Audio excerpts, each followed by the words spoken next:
खान का तो अल्लाह सब दे चुका है। वो तो उसका बार बार शुक्र अदा करता है कि जाती तौर पे तो अल्लाह ने बड़े कर्म किए मेरे पे। लेकिन मुझे आपकी फिक्र है पाकिस्तानियों, जो आज मुल्क से हो रहा है, मुझे आपकी फिक्र है।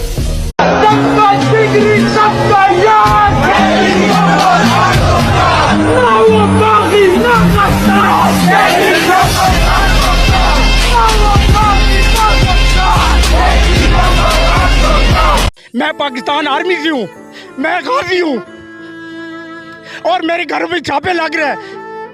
मेरी अक्लमंदी और ये है कि मैं अपना इमरान खान के साथ खड़ा हूँ, हक और